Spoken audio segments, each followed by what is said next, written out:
एक करोड़पति बहुत अड़चन में था।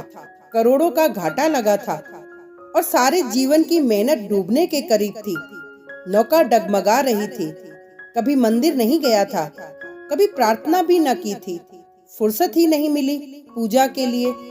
उसने पुजारी रख छोड़े थे, कई मंदिर भी बनवाए थे जहां वे उसके नाम से नियमित पूजा किया करते थे। लेकिन आज इस दुख की घड़ी में कांपते हाथों वह मंदिर भी गया। सुबह जल्दी गया ताकि परमात्मा से पहली मुलाकात उसी की हो, पहली प्रार्थना वही कर सके। कोई दूसरा पहले ही मांग कर परमात्मा का मन खराब ना कर चुका हो। बोने की आदत जो होती है, कमबख्त यहाँ भी नहीं छूटी। सो अल सुबह पहुंचा मंदिर, लेकिन ये देखकर हैरान हुआ कि गांव का एक भिखारी उससे पहले ही मंदिर में मौजूद था। अंधेरा था, वह भी पीछे खड़ा हो गया कि भिखारी क्या मांग रहा है। धनी आदमी सोचता है कि मेरे पास तो मुसीबतें हैं, भिखारी के पास क्या मुसीबतें हो सकती हैं? और भिखारी सोचता है कि मुसीबतें मेरे पास हैं, धनी आदमी के पास क्या मुसीबतें होंगी? एक भिखारी की मुसीबतें दूसरे भिखारी के लिए बहुत बड़ी न थीं। उसने सुना कि भिखारी कह रहा है, हे परमात्मा, अगर 5 रुपए आज न मिले तो जीवन नष्ट हो जाएगा, आत्महत्या कर लूंगा। पत्नी बीमार है और दवा के लिए 5 रुपए होना बहुत आवश्यक है। मेरा जीवन संकट में है।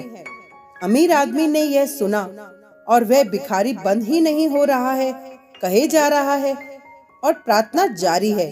तो उसने झल्लाकर अपने खीसे से 5 रुपए निकालकर उस भिखारी को दिए और कहा, जा ये ले जा 5 रुपए, तू ले और जल्दी जा यहाँ से। अब वह परमात्मा से मुखातिब हुआ, बोला, प्रभु अब आप ध्यान मेरी तरफ दे। इस भिखारी की तो यही आदत है। दरअसल मुझे 5 करोड़ रुपए की जरूरत है। भगवान मुस्कुरा उठे, बोले, एक छोटे भिखारी से तो तूने मुझे छुटकारा दिलवा दिया, लेकिन तुझसे छुटकारा पाने के लिए तो मुझको तुमसे भी बड़ा भिखारी ढूंढना पड़ेगा।